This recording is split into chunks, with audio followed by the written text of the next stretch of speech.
Welcome to another episode of the Hat Collecting Talk Show, where we talk about the many different metaphorical hats that people wear in our lives, because no one does just one thing and everyone has a story. I am your host, Lacey Artemis, a creative Jill of all trades, and today I am joined by Marnie Luck, who is a naturopathic doctor, a motorcycle rider, an entrepreneur, a community builder, and more. She owns and runs her own clinic, organizes events for multiple communities, and helps raise funds for charity. Marnie's pronouns are she and her. Welcome to the show, Marnie. Thank you. I'm super pumped to be here. Yes, we had a lot of fun in the pre-show lobby coordinating outfits. Ready to go. Yeah, this is a fun little thing that I like to do with the guests when they're when they're in the like kind of right mood for it, is just kind of coordinating and having a bit of fun with that. So I love that we got a gold theme. It's a first for this show. But yeah, so the first question I start out with is, I'm not sure if you grew up in Toronto or not, but I usually ask, like, where did the guest grow up? So I grew up in a small town called Goodwood. Okay. So do you know Schitt's Creek? I do. So you know the Four Corners where like the cafe is and basically where it's shot is where I grew up. Oh, wow. So now my small town is like somewhat famous. But it's funny because it is very similar to Schitt's Creek, how it's portrayed. So I grew up in Goodwood, Ontario, on a farm. Very cool. Yeah, so that'll be interesting then, because if it's a small town, like most of my guests have been grew up in Toronto or spent most of their life here. So I like to ask about kind of stereotypes or misconceptions. What do you think is maybe like one of the biggest misconceptions or stereotypes about small towns or Goodwood more specifically? Well, I think that there is a stereotype that they're quite homogenous. And that part of that is I think true, but I really think that is changing now. Like there's a lot more people from different backgrounds, or like people who move from different places to move to small towns now. So I think the small town that I grew up in is not the small town that it is today. I guess there's also some misconceptions that there's perhaps like some closed-mindedness with people living in small towns. And I would say that, that can happen anywhere. And there's going to be people who are very open-minded and people who are closed-minded in small towns, just as in big cities. So I think that's probably a misconception as well. Yeah, definitely. So I'm going to take this opportunity to do our land acknowledgement, or at least the land acknowledgement for Toronto. Toronto, or Tekaronto, is located on the traditional unceded territory of the Mississaugas of the New Credit First Nations, the Huron-Wendat, Haudenosaunee Confederacy, and the Anishinaabe. This is a dish with one spoon treaty territory, and we are uninvited visitors on this land. I didn't know if, I'm not sure if Goodwood kind of falls in the same region or not, or if you had a chance to kind of look that up at all. I haven't looked that up, and I think it's something that I really do need to do, given that that's where I grew up. Yeah, well, that's I guess that can be your homework for the show. It is my homework. Yeah. So with that said, yeah, when I reached out to you to come on to the show, I knew that you were a naturopath, or naturopathic doctor, I should say, but I had literally no idea what else you did. And then you sent me this list in an email, and it's just like, so yeah, can you just tell us a little bit about some of the, just a little bit more about the things that you do and how you got into them? Yeah, definitely. When I love the idea of like hat collecting, because I think I've said it in my life many times, though I wear a lot of hats.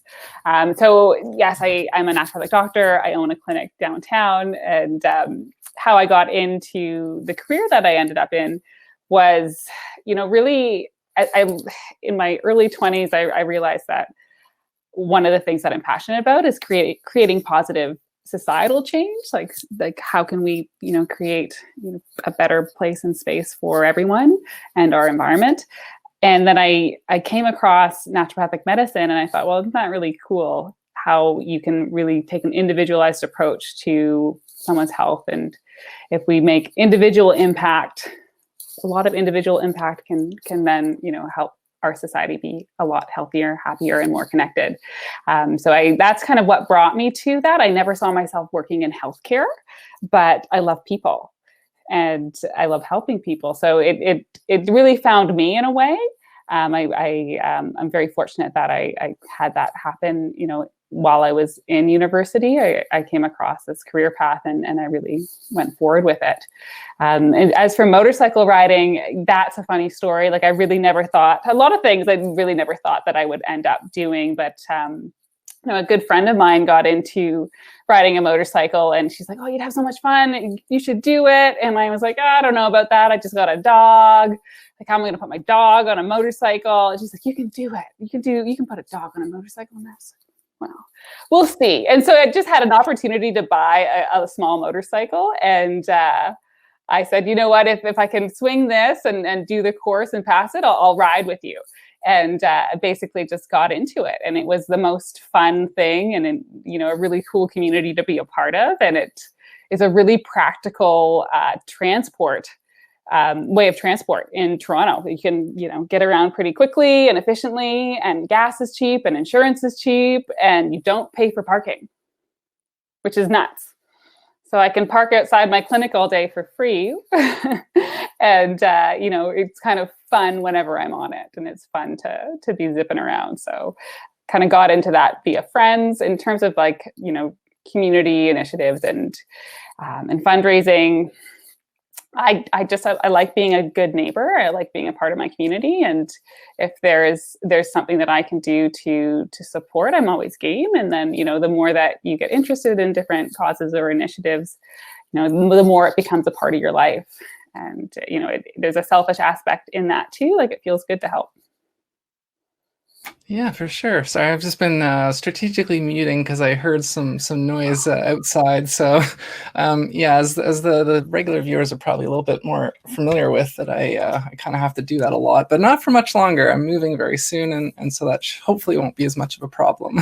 Well, I think we're all used to just being on more Zoom calls, like the amount of corporate or the consult calls I'm on, and I'll see cat butts, I'll see dogs barking or hear dogs barking. It's a lot more distractions when we're at home.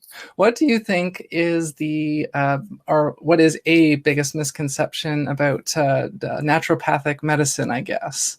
One of the biggest misconceptions is that you have to choose one or the other. Like, you're either working with your doctor or you're working with a naturopath, and that's just simply not true. Most health needs to be collaborative, and to have different people for different things. So I think that misconception that it's all or nothing is not true. Like, a lot of the time I'm supporting people with the medications that they're on, or I'm suggesting that they go back to their doctor for certain things. So it really is not natural or conventional. It's a collaborative effort, and there's a lot of conventional things that I'll do in my practice as well. Yeah, it's actually been pretty interesting for me. I've been mentioning this on recent episodes because this year has been a revolution for me in terms of diet and cooking and different things like that. And I realized I was gonna mention this, it might have come up anyways, but this idea, I know people are always oh, you should just go get some calcium supplements or some iron supplements, but it's and I think you might have even said this to me at one point, of just, it's so much better to just get that from your diet, because then you're not just getting that, you're also getting fiber and protein and water and things.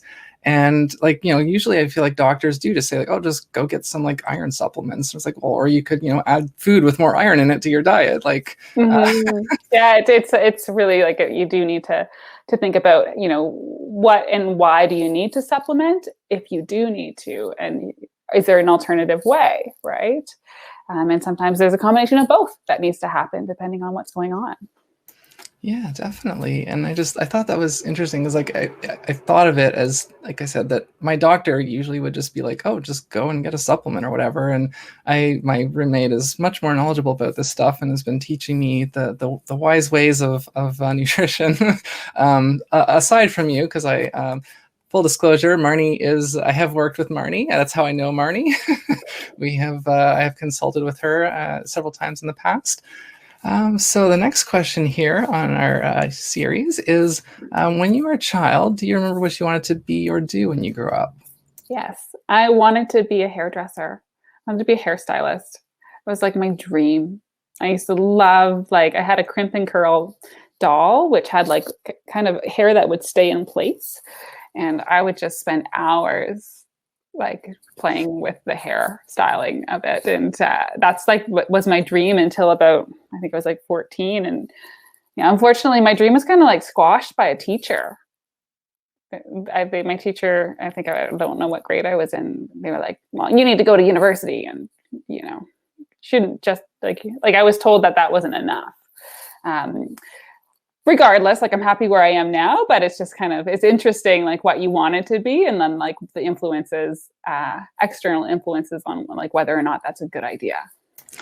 That is pretty much exactly why I asked that question, because I always find it really fascinating. Like it seems, I'm going to have to sit down and actually crunch the numbers one day, but it seems like most people do not end up going on to do the thing that they thought they wanted to as a kid for various reasons.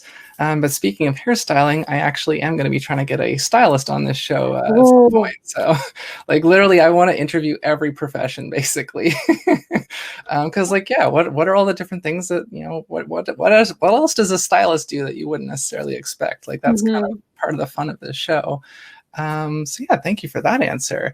Yeah, so the next question, again, this cultural narrative that this show is kind of unofficially built around, this idea that by the age of 30, we're supposed to have everything figured out and be on the right life path, that we're going to ride right to our you know, last days. And as I talk to more and more people kind of in my age range, kind of in, you know, 30s-ish, that's often not the case.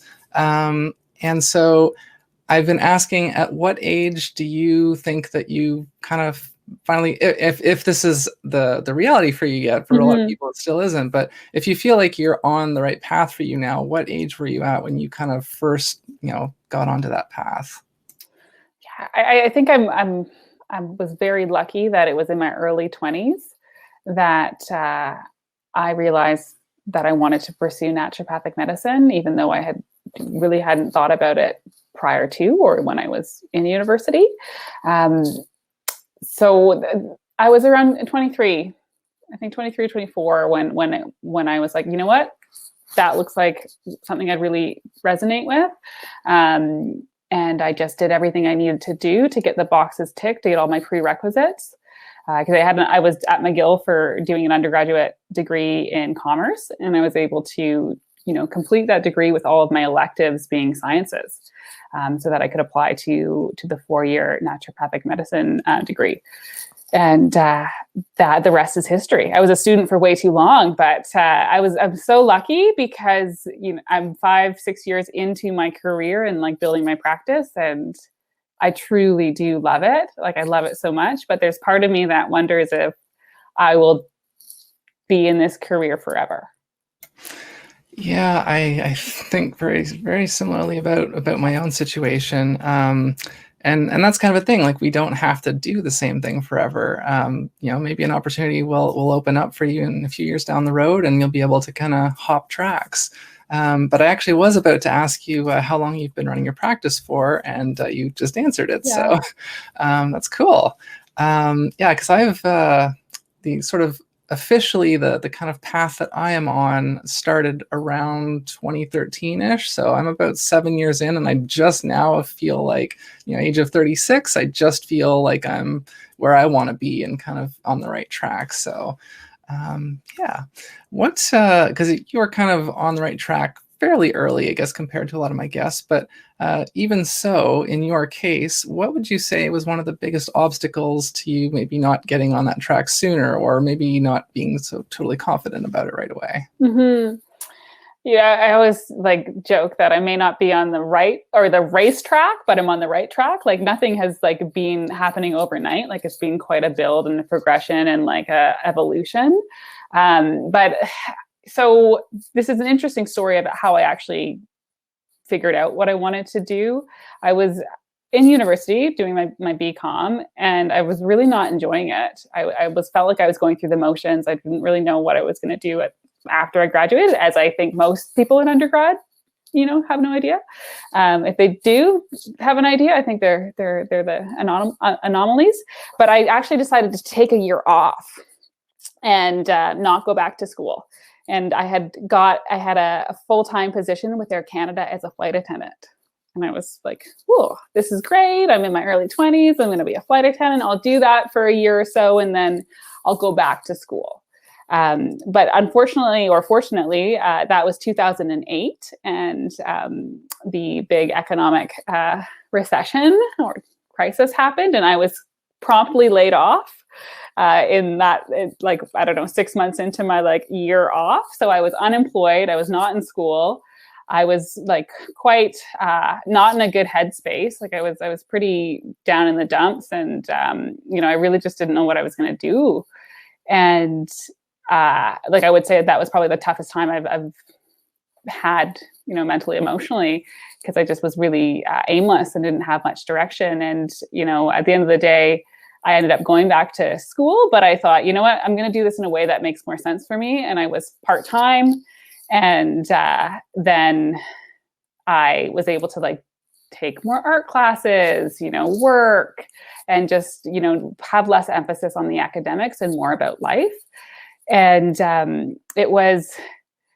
I actually because I was laid off by Air Canada, I got hired back. So there was a period of my undergraduate where I was actually working, I was flying and studying, but I was studying in Montreal and flying out of Toronto. So I was flying to work on weekends so that I could fly around the world. It was very exhausting. And I was on the subway on one of my commutes, and I saw a sign that said, "Find a naturopath." And that's where I was like, what the heck's a naturopath? And I went home and Googled it. And I was like, well, that's really interesting. But essentially I had to make a choice. I had to quit Air Canada and like pursue full-time studies again to really get all the credits I needed and, start the naturopathic program. Or I could like try to do both.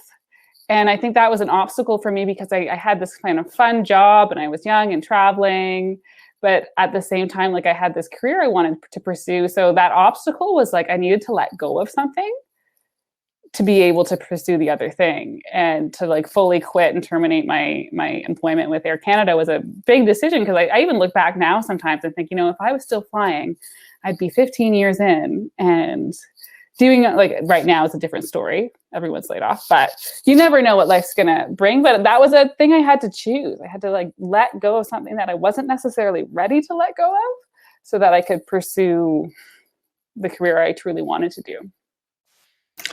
So that actually reminds me, I try not to talk too much about myself on the main show here, but just a quick little anecdote, because I was, a friend of mine does a podcast, and a recent episode had 2 people that had gone and taught abroad. And that reminded me how for a very brief time, I think back in probably kind of around 2013 or so, like I just remember being really frustrated and stuck in my own life. And I just felt this overwhelming need to just like completely change everything, like make a big change. And so I was doing research, I was looking into it, I was considering going to South Korea to teach English. I'd never done something like that, but it's just like, what, I think I want to do this. And I kind of changed my mind at the last minute and kind of did other things instead. But that's just kind of what you reminded me of there. You had to make a choice and choose it, right? Yeah, because I would have had to leave like, everything behind and be there for a full year. It was like a year commitment you had to do. And I was really unsure about that because I've never been good with change. So it really, people that knew me, they're like, why did you even want to do that? That's so unlike you. And I was like, that's how like frustrated I was. And I just needed something different. So yeah, thanks for that answer. That was even more enlightening. So another cultural narrative that I love to push back against on this show is this idea of, adults aren't supposed to goof around and be silly unless they're playing with kids. And, I just think that that's ridiculous. And I know so many people who thankfully have not lost touch with their inner child. So I want to ask you, if you don't have to like remember exactly the last thing, but like, what is something recent that you did that was like silly and playful on purpose? I love this question because I think I'm silly often, or try to be, or just like it brings me joy, so I do it. But my partner and I go to the gym together, and it's early. Like right now, it's paused, but we go together, and we have to be there around 7 a.m. And it's like a bit of a grind to get up. But I always like to pretend I'm a coach, like and like kind of pep talk on the way to the gym, and pretend that I'm on a catwalk and like strut and like jump around because it's so early that no one's out and it's like still dark outside.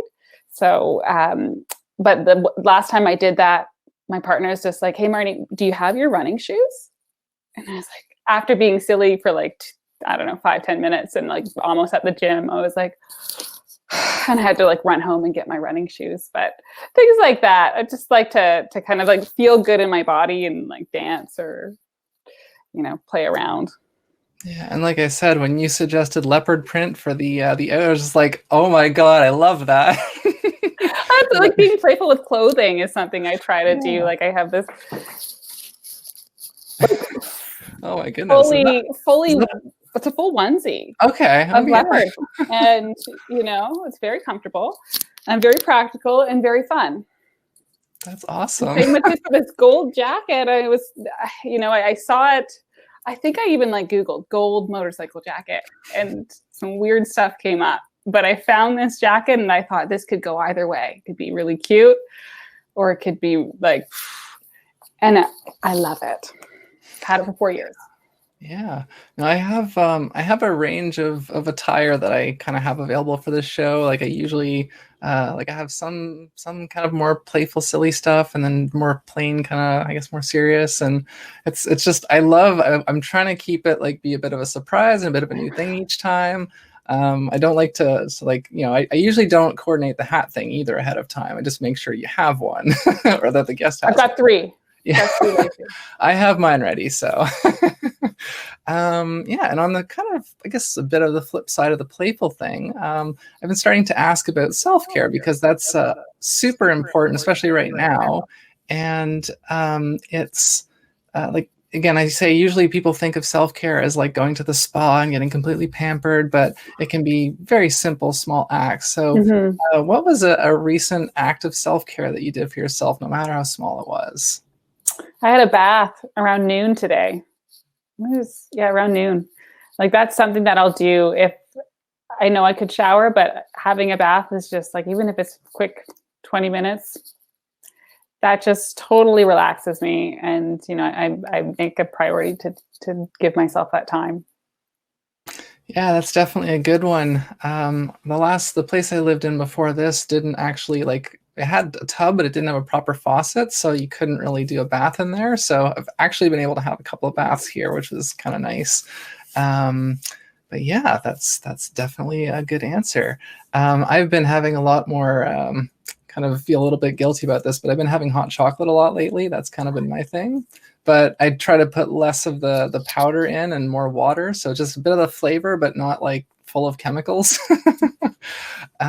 Yeah, so the next question we're going to talk about here, what was the last new thing that you learned, whether it was a skill or a piece of information, and what is something that you still would like to learn, whether a skill or some kind of fact or information? I hesitated with like answering this question because it can be a little bit controversial, but I recently completed my hunting certificate. I had never thought I would ever do that in my life. I just had the opportunity to learn more about it, and I found it very fascinating. Will I hunt? We'll see if I have that opportunity, but it was just like something totally out of my sphere that I knew nothing about. And now I have a different respect for it. And that was, you know, recent. That was most recent, very new thing I learned. And then something I would like to learn.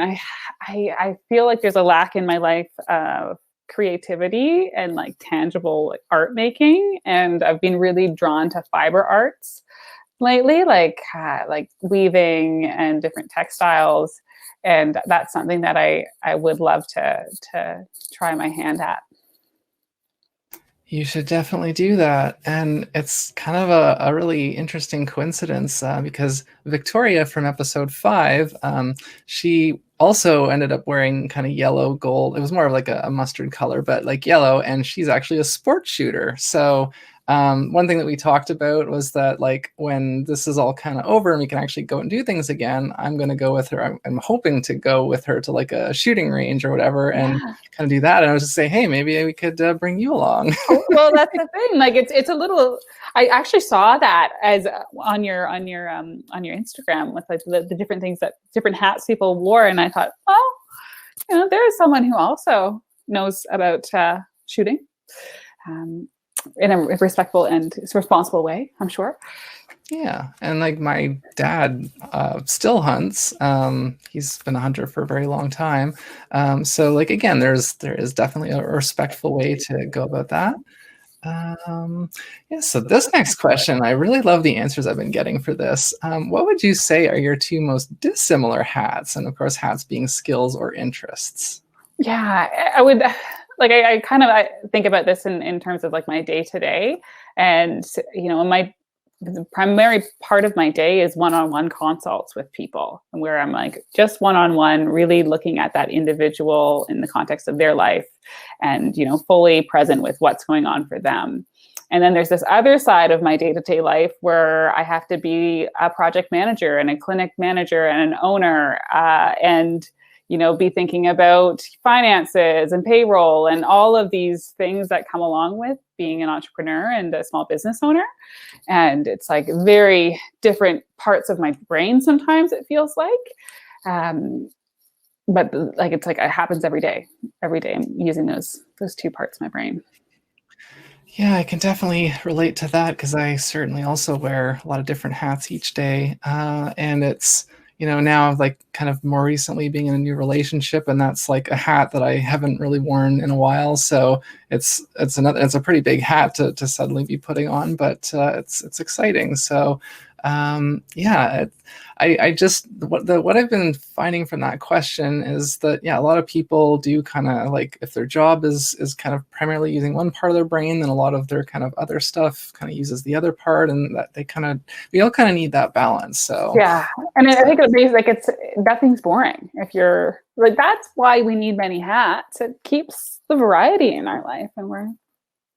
Yeah, I think I've heard some people say like because I was going through some like old articles of mine, and I've curated all kinds of quotes over the years, and I've seen things like boredom is death and things like that. And if you're bored, you're not being stimulated enough, and that's I definitely agree with that sentiment. I'm probably a little bit overstimulated most of the time, but I mean that's just the way that I kind of have to be. I can't really handle not having much going on. It just doesn't work so well for me. But that's probably my ADHD. Yeah, so I guess maybe we'll look at this next question more sort of pre-pandemic. I don't know how much different it's going to be, but like, what was your schedule like pre-pandemic, and did you have like a peak time of day? Pre-pandemic. I work such a weird schedule. Like I do a little bit of early mornings, a little bit of evenings, a little bit of full days. So like on a day-to-day, every day is different. But like where my brain works best is I think between 9 a.m. and noon. Like I'm a morning person. I get up early. I like my morning by myself, or like if I'm going to work out, it has to be in the morning. So morning is when my brain's on. In the evening, I go to bed early, and sometimes I can't be that communicative after like 8 p.m. or 9 p.m. I definitely relate to you on that one again. I'm always excited when I find out that someone on the show is also a morning person, because I feel like we're so rare. But I think that's more just a product of like, where to go to find night people, but finding morning people, it's like you almost have to find them by accident, really. Or maybe if you like socialize with people at the gym in the mornings or stuff like that. But like there's no like night club, there's no morning clubs for morning people. Just like morning, like 7 a.m. hangouts. Yeah. Well, I do have some friends that I will call in the morning because I know that they're up too. And I'll like just like FaceTime a friend at 7 a.m. because I know they're up. I just was reminded of this event. I don't think it's still happening, but I can't even remember the name of it to look it up. But it was kind of like it's sort of that idea of like almost like a morning club, but it was like kind of yoga and dance, but like it was at like I think like 6:30 or 7 a.m. So like you specifically got up and did it before you went to work, but you'd like go and actually like hang out with people and be active and kind of listen to music and all that stuff. And I never managed to go to it, but I was like, that is a great idea. I would love that. Yeah. Well, I mean, maybe that's a market that you can get yourself into. Another hat to wear, perhaps. Yeah, why not? I would certainly come. Okay, so we're cruising through here quite good. It's very nice. So the next question here. Obviously, we've all had our lives disrupted to some degree due to the pandemic, but there, for a lot of people that I'm talking to, and myself as well, there have been also positives to come out of it. And so I've been asking to look at kind of the bright side of the pandemic.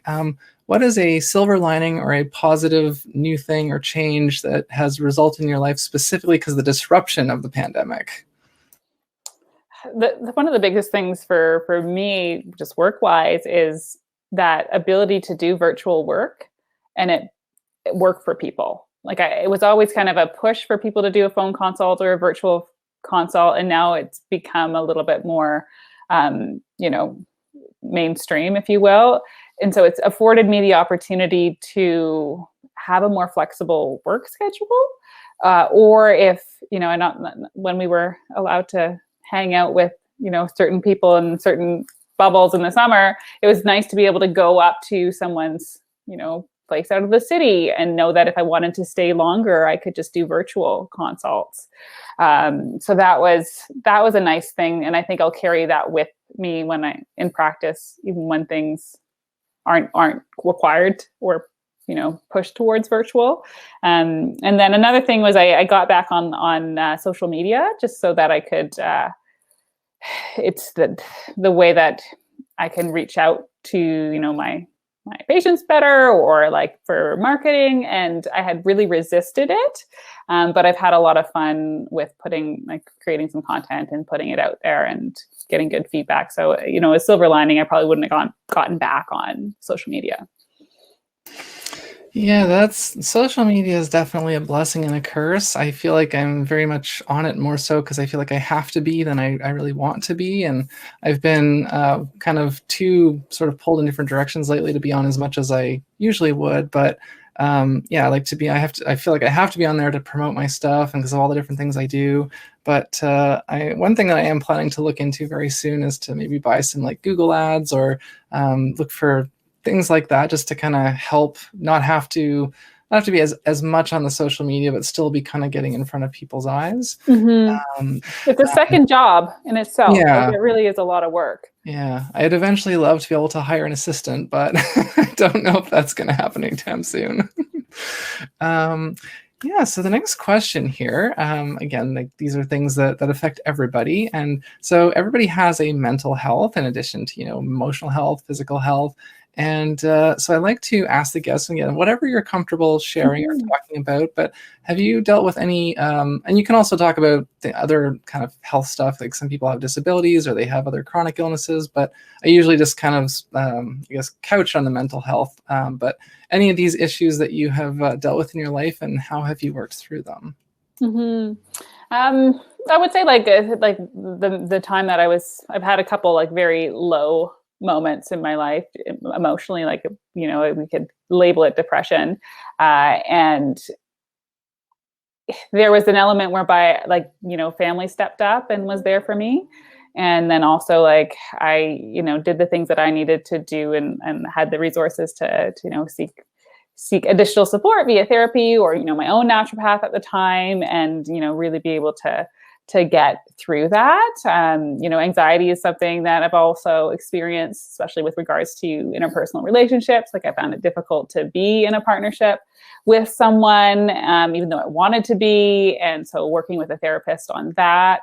So I'm very thankful that, I've been able to identify when I'm not doing well and then seek support, because, you learn a lot about yourself, and that helps you to be more empathetic with yourself and with other people.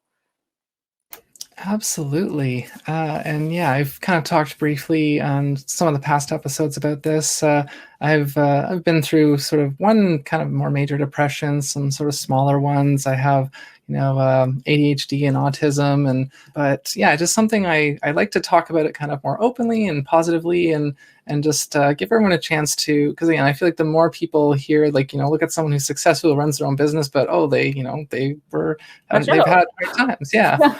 And I just want people to know that like they're not alone. And if they think that, because I think people think if you're successful, then you've never had these kinds of problems, and that's definitely not true. So thank you for that. And the next question here, you kind of touched on a little bit there, but I guess we'll go into a little bit more broadly.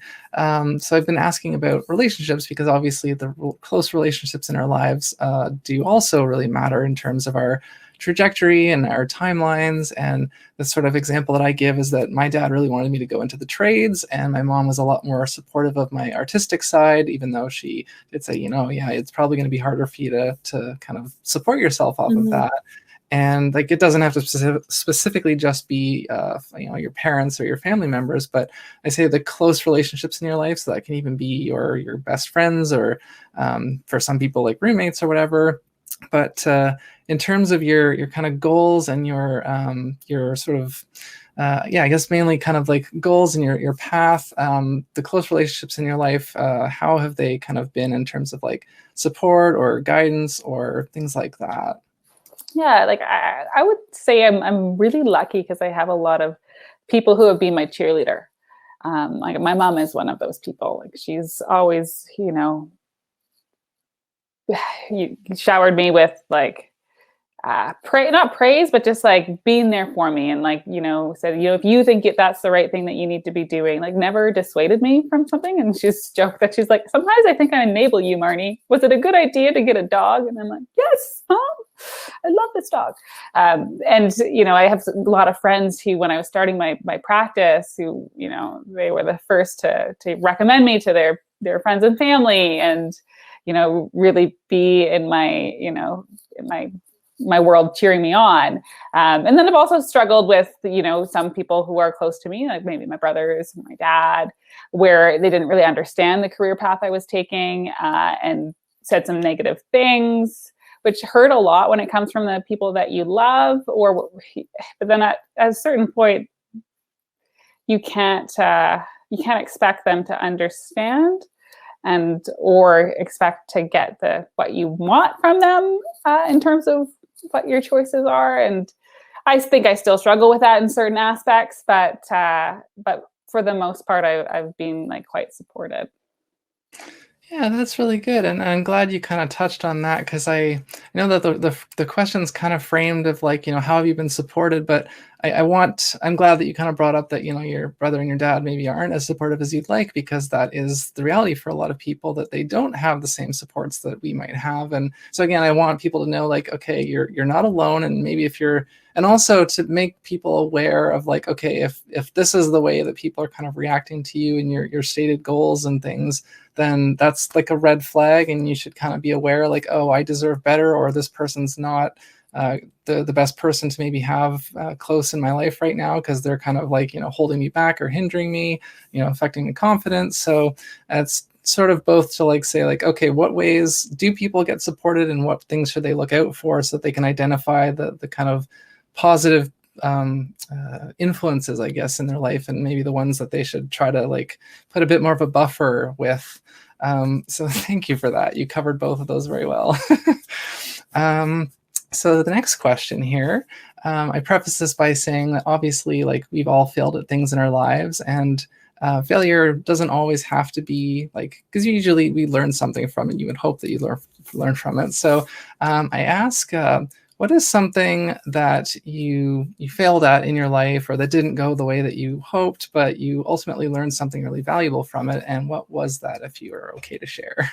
Yeah, it's funny because I am like a stubborn, determined person who's like, failure is not an option. Like I always like push through. And I also feel like I'm fairly good at recognizing when something's not working and to not force it, which perhaps has like avoided some, failure down the road by just, pivoting quicker than, pushing something too hard. Like I failed my motorcycle test. I had to do that twice. And, I think when you fail little things, or you fail, like perhaps that would be a big thing, it's all relative. Like that could have really, dissuaded someone from pursuing it. I was like, well, I got to do it again. So I don't have a very strong relationship with failure, but I would resonate with the fact that like I think I'm afraid of it, but so much so that I really try to avoid it at all costs, which, is that a good thing or a bad thing? That's probably arguable, but I would say that I'm a long game person. Like I'm always thinking about the long game. So those little failures, those little hiccups, like going into debt, or like, having to backtrack a little, or, think about things a different way. I don't see those as failures. I just see them as part of that process to get to where you eventually want to be. Yeah, and I was gonna say, like, with you starting your own practice, I'm sure that that was not something you're just like, oh, nothing could possibly go wrong with this. And I think, like, with some of the things that we have to decide to do, like, there's maybe like there's this much kind of fear, but then like you're knowing that it's the right thing and that you want to do it. Maybe it's just slightly enough above it that you can push past the fear. And sometimes maybe the fear is still too much, and you still have to kind of work yourself up to it. Like for me, like when I first started this show, the thought of like reaching out to some of my like dream guests was like, oh my God, they're gonna be like, get away, leave me alone. I don't know who you are. And now that I've gotten a little further in, I'm like, okay, people are really responding positively. So if I reach out to one of my dream guests, they might actually be like, oh, this sounds really cool. I'd love to do that. And it's like, wow. So yeah, definitely. I've really evolved in that sense a lot over my life. I'm aware that I used to be much more like afraid, and it took me a lot longer to kind of work up to doing things. Like I think I've said before, I was a very late bloomer socially, and so I was in my kind of like mid-20s before I really started to feel more comfortable and confident just talking to strangers, and especially asking girls out. That was that was all. But the more times you kind of do something you're afraid of, you kind of, the fear gets less and less as you see like, oh, this isn't as bad as I was afraid it would be. Yeah, so the next question here, we're getting close to the end.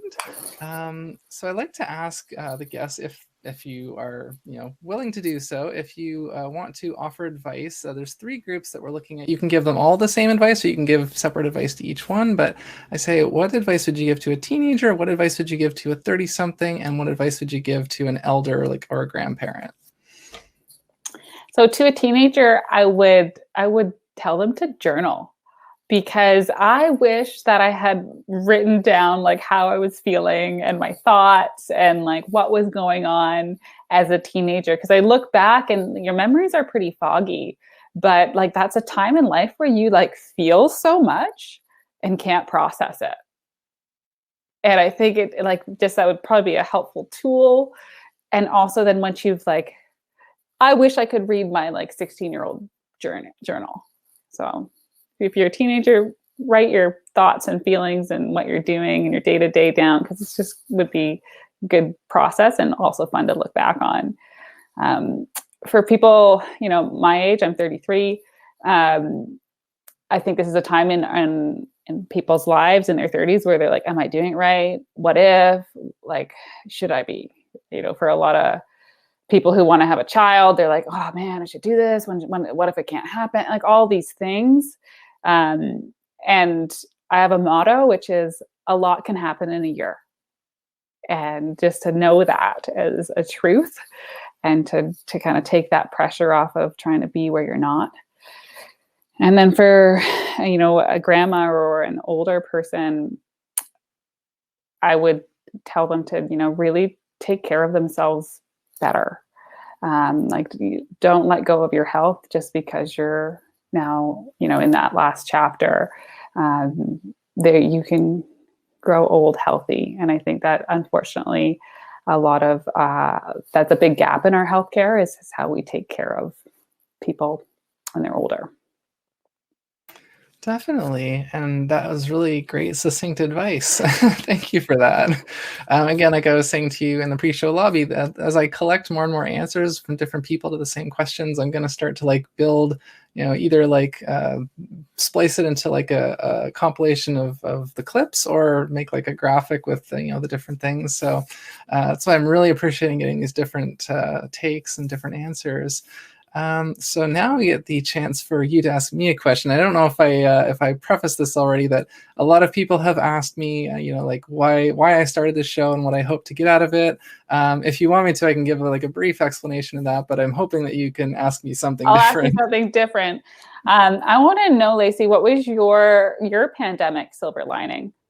This feels like a kind of a cop-out answer, but the truth actually was that I was getting ready to start the original incarnation idea of this show in like kind of February, and literally just as I was about to start messaging friends and being like, okay, let's do this, then everything shut down, and so that couldn't happen, and so that delayed this by a few months. But by the time I was like, yeah, I definitely need to do this. I can't like wait any longer. The idea had changed, and I had a different, and it became what it is now, because it was originally going to be called Polymath Corner, and I was going to try to only interview other generalists, like people that do a lot of different things. But I realized that making something with more broad appeal was a lot better idea, and so that I kind of did that. I guess obviously the other one would be kind of being in a new relationship very recently that literally only happened because of the pandemic. So that's another one.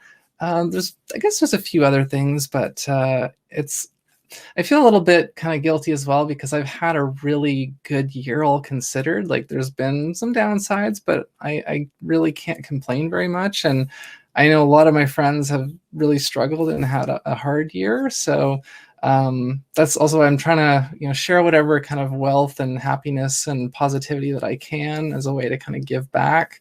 It's like there were quite a few silver linings, which is great.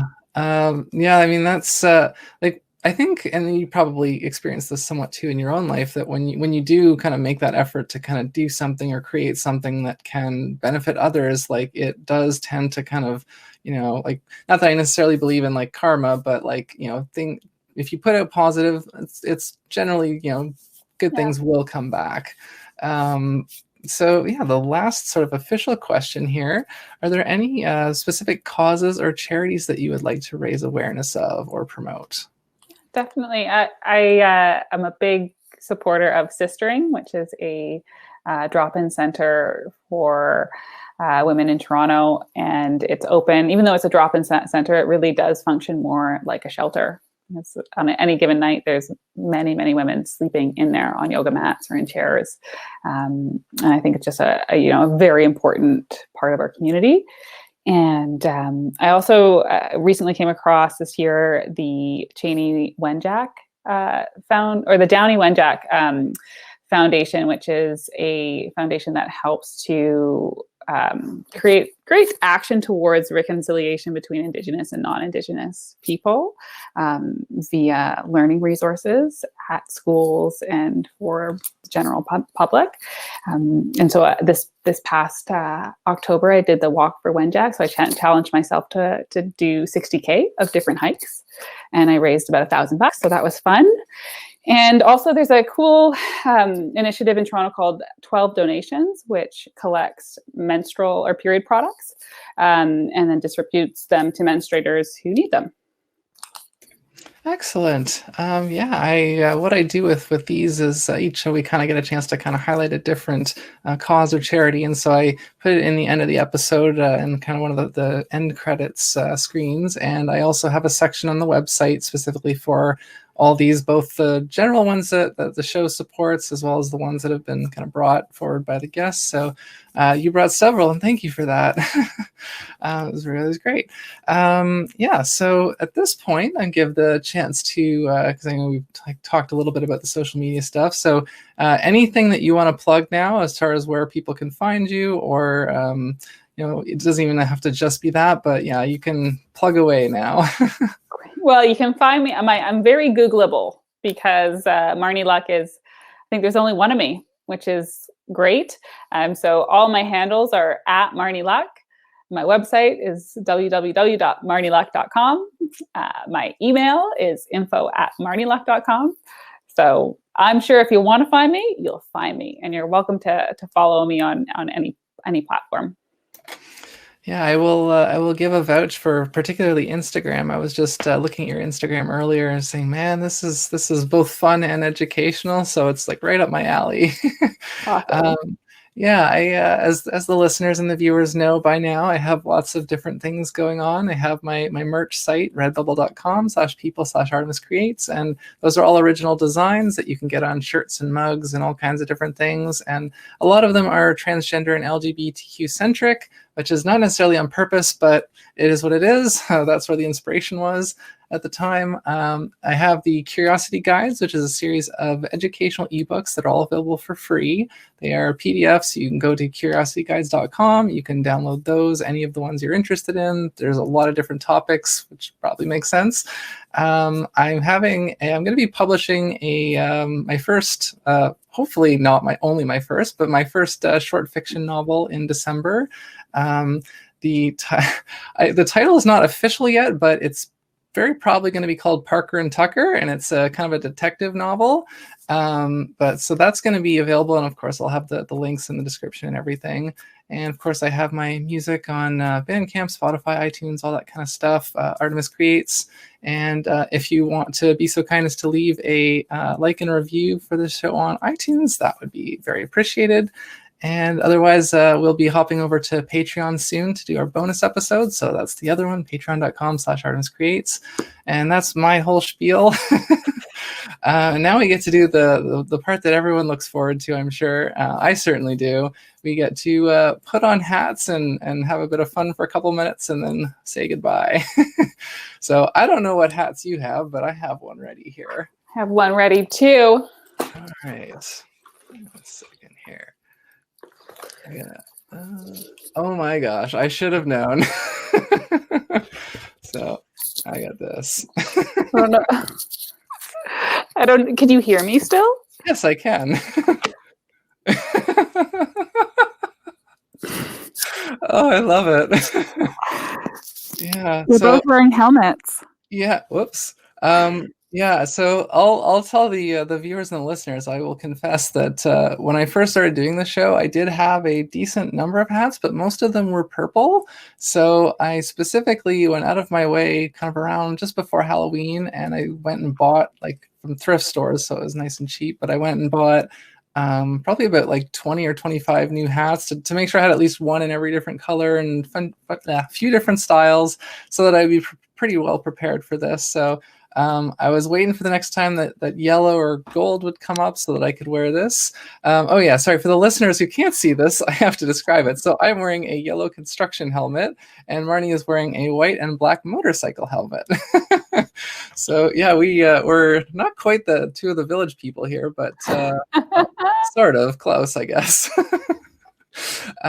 Yeah, so now oh yeah, you probably want to take that off. It's probably not comfortable to keep on for a while. Yeah, so I'll put on my other hat. There we go. Very stylish. Now Marnie is wearing an orange toque. I have one more because it's cute, and it's like another hat that I actually wear. It's my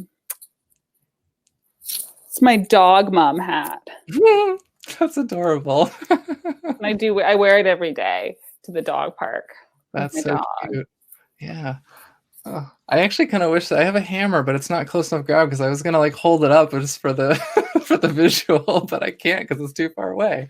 Oh well, that's the thought that counts. Getting hot. Yeah. Well, thank you for indulging. Put my hat back on.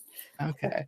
And yeah, so like I said, we're going to hop over to the bonus episode now. So if you want to hear a little bit more from Marnie, and we have another shorter set of questions that we do on the bonus episode, hop over to patreon.com/ArtemisCreates, and you can watch that because that one is video. That one doesn't come in an audio only podcast. So but yeah, thank you for watching. Until next time, this has been another episode of Hat Collecting. Keep collecting those hats and stay curious.